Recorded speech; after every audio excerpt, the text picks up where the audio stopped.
guys give us a brief statement, then we'll open it up to questions.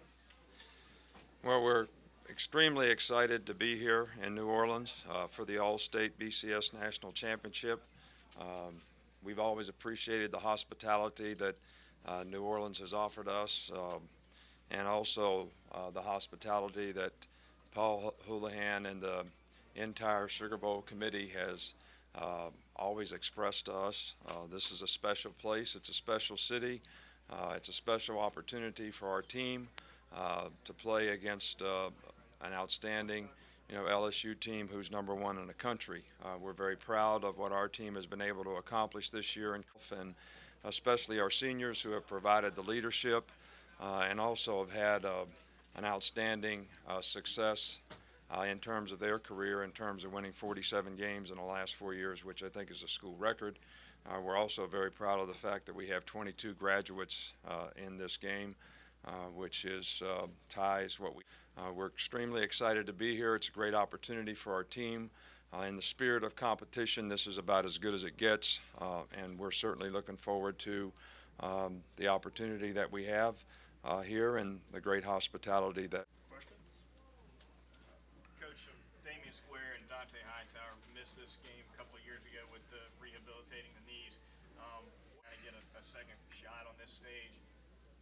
Well, I think that there's no question about the fact that those two guys have been significant contributors to our team here and to our program, and the fact this game even more special to them. And that's always something that you feel as a coach, that you love to see your guys, the guys that have an opportunity that they haven't playing in a game like this, really think it's something special.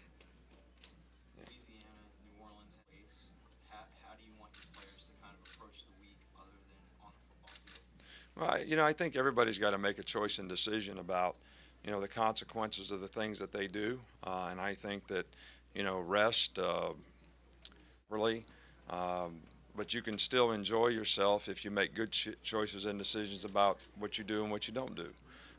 And, everybody has a responsibility to each other on our team to make sure they're preparing themselves physically, emotionally, and mentally to play what's probably going to need to be our best football game, of the year. So, I expect and trust that our players will do exactly that. Coach, you have a lot of players that have played in a national championship game before. How important is that experience for players? Well, I think that that experience in games like this is probably important. I think both teams have had a lot of big games. I think we have a lot of big games in our conference.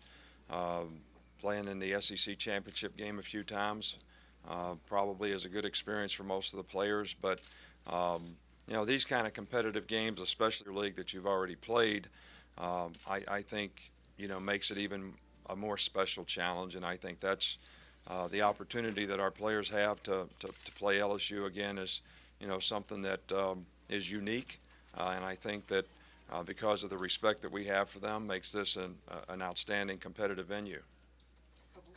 Couple, 2 or 3 practices left. Now walk through. Is basically everything ready, or what do you want to get done in that time on the field? Well, I think, we're continuing to try to get our players to, we haven't played for a long time.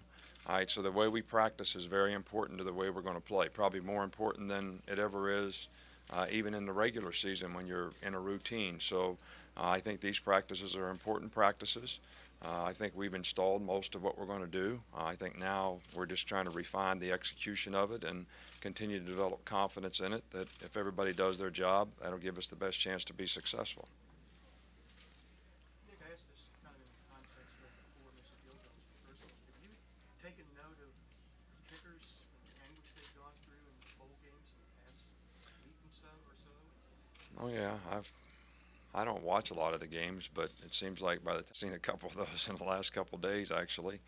But I think in fairness to the field goal kickers, especially when it comes to our guys, they were long field goals, and I think even if you were in the NFL, you would make 35 or 40% of those field in perspective. especially our players, so that they continue to develop confidence in what they have the ability to do, and that's certainly what we want to support them to do.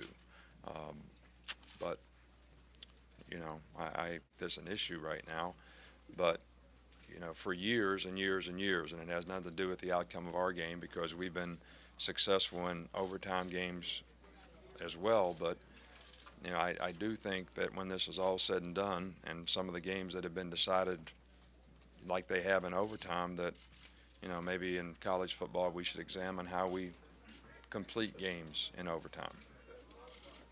Couple more. Last couple practices gone, is there any updates on anyone? No, everything's fine, and practice is going well. You know, I think the players have the right spirit, focus, mental energy. So, you know, and we're making progress every day. One last question, Coach. What was it like watching the film this last week or going over the Tuscaloosa game? Things that do different, do better? Well, I think that the big thing that we've tried to focus on in terms of what we learned in that game is, you know, the technical aspects of the things that we could have done better, maybe from a schematic standpoint, maybe from an execution standpoint. Those are the things that we've tried to continue to focus on, and then see what kind of changes, you know, they've made and what they've done for the remainder of the season, as well as what they've done prior to that. In terms of, you know, in bowl games when you have this much time to prepare, it's not unusual to see something a little bit different. So we did learn a lot from, you know, that game in terms of things that we could do better, and that's something that we certainly tried to focus to improve on. Perfect. Thank you. We're going to get Coach out of here first. All right, thank you very much. Happy New Year's.